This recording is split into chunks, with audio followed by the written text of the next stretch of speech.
Hey guys welcome back. तो अब ये वाली वीडियो में हम फोकस शिफ्ट करेंगे ऑटो स्पेस की तरफ और ऑटो स्पेस से जो दो ऑटो एंसिलरी कंपनीज है नेमली एएसके ऑटोमोटिव और एचजीएस एंटरप्राइजेस, इनके क्वार्टर थ्री के नंबर्स को हम एनालाइज करने वाले हैं। इस वीडियो में एएसके की बात कर लेते हैं, एचजीएस के लिए मैं एक सेपरेट वीडियो बना दूंगा, ठीक है। तो शुरुआत करते हैं। अब एएसके की क्वार्टर थ्री के नंबर्स भी आ गए, इनका कॉन कॉल भी हो गया है, तो I had chance to go through that.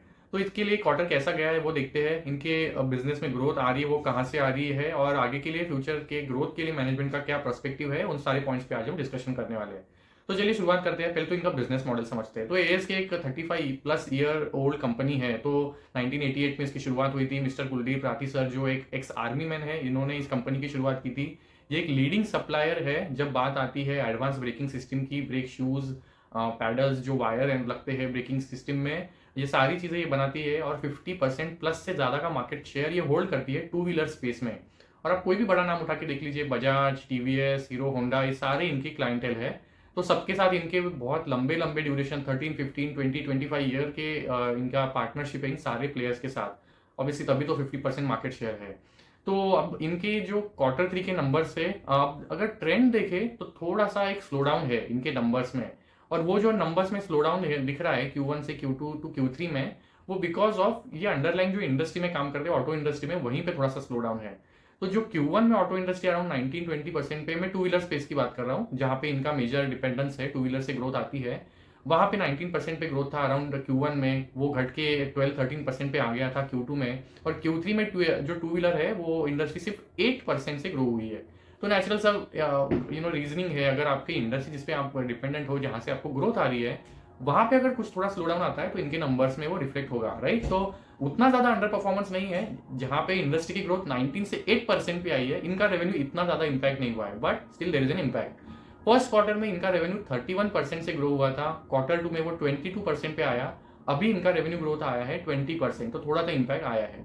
अब नंबर जो इनके आया अगर वो देखिए तो रेवेन्यू इनका ग्रो हुआ है 21% पे, 919 करोड़ का रेवेन्यू आया है। 115 करोड़ का एबिटा आया है जो 41% से बढ़ा है। पैट एट 66 करोड़ जो 32% से बढ़ा है। मार्जिन तो इनके अब तक के बेस्ट आए हैं 12.5%, एबिटा मार्जिन जो 180 बिप्स से बढ़े हैं, एंड पैट मार्जिन 7.2 जो 70 बिप्स से बढ़े हैं। तो सी, अब ऑटो इंडस्ट्री में स्लो डाउन है तो नेचुरल सा मतलब इंपैक्ट आया है कि इनके रेवेन्यू में ग्रोथ नहीं आ रही है, रेवेन्यू थोड़ा सा स्लो डाउन हुआ है। सी, ग्रोथ नहीं आ रही इन टर्म्स ऑफ, मेरा ये कहना है कि पेस ऑफ जो ग्रोथ है वो घट गया है। ग्रोथ नहीं आ रही मतलब इट्स नॉट कि ग्रो नहीं हो रही कंपनी, पेस ऑफ ग्रोथ घट गया है। और जब भी कंपनी का पेस ऑफ ग्रोथ घटता है, मार्केट को थोड़ा पसंद नहीं आता है, तो आप देखेंगे ना।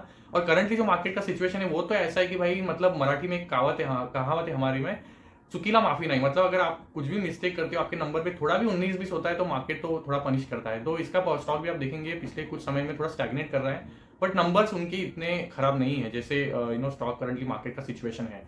रेवेन्यू का ग्रोथ इनका स्लो हुआ है, थोड़ा 21% पे आया है। बट जो नोट करने वाली बात है, इनका ऑपरेशनल परफॉर्मेंस बहुत ज्यादा स्ट्रांग है। इन्होंने रेवेन्यू 20% से ग्रो किया है, बट एबिटा ऑलमोस्ट डबल 40% से ग्रो हुआ है।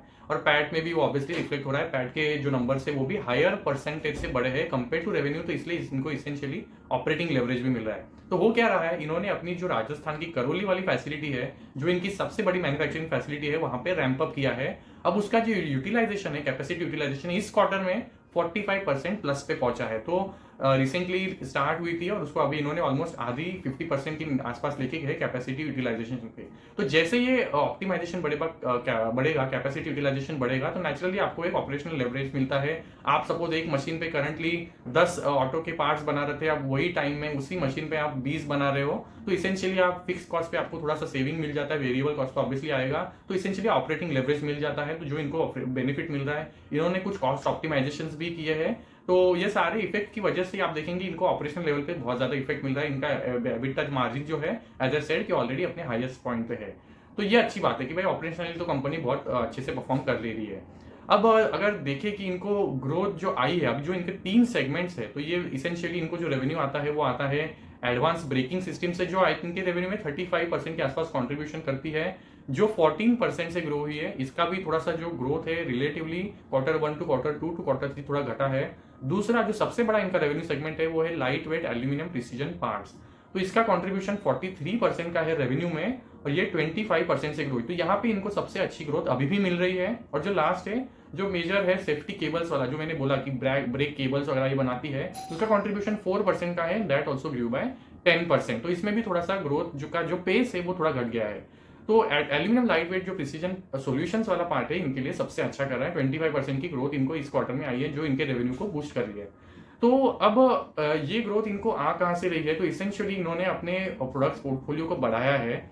अब जो कोई भी गाड़ी मैन्युफैक्चरिंग करने वाली ओईएम है, वो ये देखती है कि भाई हमारे गाड़ी की जो वेट है हम उसको कंट्रोल कैसे करें, क्योंकि अगर आप वेट को कम करते हैं, लाइट वेट करते हैं, तो आपकी गाड़ी का माइलेज बढ़ेगा। अगर ईवी है तो उसका जो रेंज है, अगर आप जितना भी किलोवाट का बैटरी दे रहे हो, अगर गाड़ी का वेट कम होता है तो आपकी गाड़ी की रेंज बढ़ने वाली है।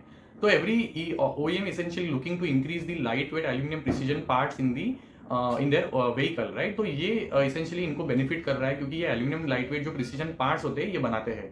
तो ये टेलविंड essentially हेल्प कर रहा है कि इनको ग्रोथ आ रही है। तो अब इनका अगर हम देखें और एक जो अपडेट है कि इन्होंने अपनी करौली की फैसिलिटी कंप्लीट करने के बाद अपनी जो 18 फैसिलिटी है कर्नाटका में, ये अब जैसे ये अपना नॉर्थ से प्रेजेंस साउथ में लेके आ रहे हैं, तो बैंगलोर में इनकी ये दूसरी फैसिलिटी है जो इन्होंने एस्टेब्लिश की है। इसका करंटली कंप्लीशन हुआ है, कमीशन हो गई है फैसिलिटी, और यहाँ से प्रोडक्शन 14 जैन को स्टार्ट हो गया है। तो विच इज अगेन पॉजिटिव। अब ये ब्रेक इवन होने के लिए नियरली 1 साल लगेगा, ऐसा इनका कहना है, बट विच इज पॉजिटिव, इनका रैंप अप हो गया है। अब यहाँ से अब ये इसेंशियली यहाँ पे नॉर्थ से प्रेजेंस है, सबसे हरियाणा वगैरह राजस्थान ये साइड पे इनकी फैक्ट्रीज थी। अब ये धीरे धीरे साउथ साइड आए हैं, क्योंकि ऑब्वियसली वी नो हमारा जो डेट्रॉइट है देश का, चेन्नई है, साउथ में भी काफी बड़ी एक ऑटो इंडस्ट्री है। तो अपने जो ओईएम्स के नजदीक आना चाहते थे, तो ये ज्योग्राफिक इनको एक्सपेंशन करना था साउथ में, और इन्होंने ये फैसिलिटी उसी एंगल से बनाई है। तो ये फैसिलिटी बनाने से पहले इनको कुछ ऑर्डर्स ऑलरेडी इन प्लेस थे, जो इनके पार्टनरशिप्स है। अब थोड़ा उनके पार्टनरशिप्स की बात कर लेते हैं, जहां से इनको लगता है कि हमें आगे के लिए ग्रोथ आएगी। तो इन्होंने जो एक जापानीज आइसिंग ग्रुप है उसके साथ पार्टनरशिप किया था फॉर मेकिंग जो आफ्टर मार्केट सर्विस में पैसेंजर व्हीकल के लिए पार्ट्स लगते हैं, उसके लिए इन्होंने टाइप किया था। तो इसके रिलेटेड ये जो प्रोडक्शन है, ये जो बैंगलोर वाली फैसिलिटी यहाँ से ये करने वाले हैं। तो करंटली इन जो प्रोडक्ट्स को ये बनाने वाले हैं फॉर पैसेंजर व्हीकल, ये इनका लॉन्च है, इन्होंने प्लान किया है अप्रैल ऑफ 2025, मतलब नेक्स्ट फाइनेंशियल ईयर में इसका प्रोडक्ट का लॉन्चिंग हो जाएगा। तो जो करंटली एक भारत ऑटो एक्सपो चल रहा था, इन्होंने ये एक्सपो में अपने पार्ट्स का जो सैम्पलिंग है वो सब किया है, और इनको बहुत ही तगड़ा रिस्पांस मिला है। As per management con call, इन्होंने ऑलरेडी डीलर्स और जो डिस्ट्रीब्यूटर का नेटवर्क है उसको एस्टेब्लिश करने के लिए काम चालू कर दिया है। तो प्रोडक्ट्स लॉन्च हो जाएंगे अप्रैल में, तो अगले फाइनेंशियल ईयर में ये इनके लिए ग्रोथ का एक ड्राइवर होने वाला है। करंटली पैसेंजर व्हीकल का कंट्रीब्यूशन बहुत नेग्लिजिबल है, बट यहाँ से वो रैंप अप हो सकता है। तो ये फर्स्ट पॉइंट है। दूसरा जो इनका एक जेवी है, टेक्निकल जेवी है विथ लिहायो ग्रुप। तो ये अभी ऑटो में जो 2 व्हीलर में स्पेसिफिकली लाइट वेट जो एल्यूमिनियम के एलॉय व्हील्स होते हैं वो नहीं बना रहे थे, बट अब वो भी ये बनाने वाले हैं। तो ये टेक्निकल पार्टनरशिप इनका लिहाओ के साथ हो रहा था। अब ये भी प्रोडक्ट इनका रेडी है, इसके लिए भी करंटली टेस्टिंग चल रहा है, जो मार्च तक चलने वाला है। तो ये फाइनेंशियल ईयर एंड होते होते वो भी कंप्लीट हो जाएगा, और नेक्स्ट फाइनेंशियल ईयर में ये प्रोडक्ट भी लॉन्च हो जाएगा। तो जो करंट ओईएम के साथ, अब सोचिए ये पार्टनरशिप इतने जरूरी क्यों है। जो भी ओईएम के साथ आप करंटली काम कर रहे हैं, और इस कंपनी का ASK ऑटोमोटिव का फोकस क्या है कि पर व्हीकल जो हमारा कंटेंट है उसको बढ़ाना, तो तभी तो आपको रेवेन्यू में ग्रोथ आएगी, राइट। तो अब ये अपने जो ओईएम के साथ पार्टनरशिप है उसके बेसिस पे ये बोल सकते हैं कि भाई हमारा ये लाइट वेट एल्यूमिनियम की जो एलॉय व्हील्स है आप वो भी ले लो हमारे से, हमने सारे जो सेफ्टी पैरामीटर्स है उसको फुलफिल कर लिया है। तो ये क्लाइंट के साथ बैठ के अब नेगोशिएट करके इसको भी अगर इंक्लूड करते तो वहां से इनके लिए रेवेन्यू ग्रोथ ड्राइव होने वाली है।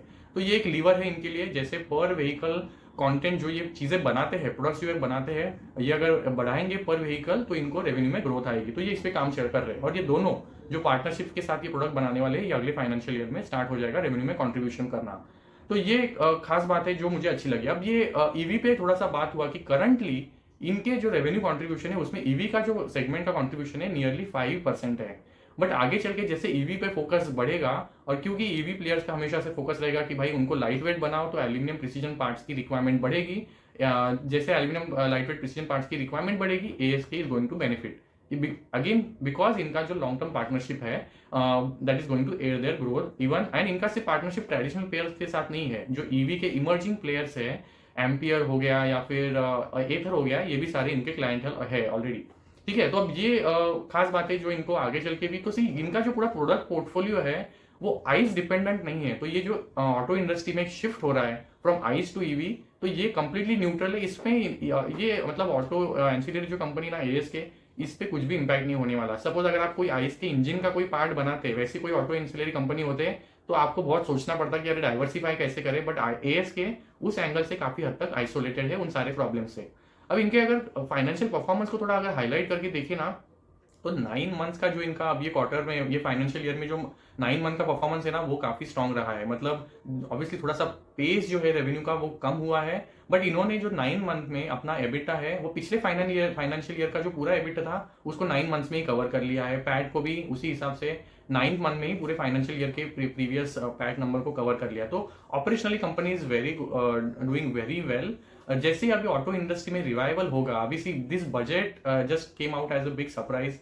अब ये कंजम्पशन को बूस्ट करेगा। सबके हाथ में अगर पैसा आएगा तो ऑब्वियसली बात है लोग कंजम्पशन बढ़ाएंगे, एंड ऑटो इंडस्ट्री को भी उसका बेनिफिट मिलेगा, और नेचुरल सा बेनिफिट फिर वो पास डाउन होकर ऑटो एंसिलरीज को मिलने वाला है, ASK essentially will benefit from that.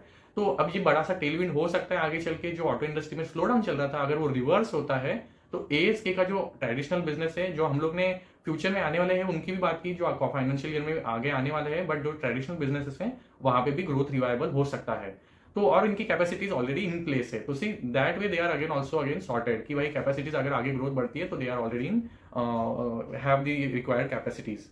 तो ये अच्छी बात है। अब इनका जो गाइडेंस है अगर उसकी बात करें तो इन्होंने कोई स्पेसिफिक नंबर नहीं दिया है, बट इन्होंने बोला है कि ऑटो इंडस्ट्री जो भी पेस से ग्रो होगी हम उससे 50% ज्यादा से ग्रो होंगे, इसका ऐसा इनका कॉन्फिडेंस है। और एबिटा मार्जिन के लिए स्पेसिफिकली इन्होंने बोला है अभी 12.5 पे पहुंचे, जो इनका हाईएस्ट एवर है। बट जैसे करौली प्लांट में कैपेसिटी यूटिलाइजेशन और बढ़ेगा, यहाँ पे कॉस्ट ऑप्टिमाइजेशन होंगे, तो यहाँ से और थोड़ा इंप्रूवमेंट इनके एबिटा और पैट मार्जिन में नेचुरली आएगा। तो ये सब अच्छी चीजें हैं। जो मुझे इनके नंबर्स लगे वो अच्छे थे। थोड़ा सा स्लो डाउन जरूर है इनका रेवेन्यू में, जो नेचुरल सा, क्योंकि ऑटो इंडस्ट्री में थोड़ा सा स्लो डाउन है इनके नंबर्स में भी दिख रहा है। बट ये आगे चल के रिवर्स होता है तो इनका ग्रोथ वापस आएगा। तो we'll have to keep a track. Q4 के नंबर देखते हैं हम कैसे आते हैं। I definitely keep you posted. But तो चलो यही तक रखते हैं। Let me know if you have any questions, we'll address those in the next video. Thank you so much.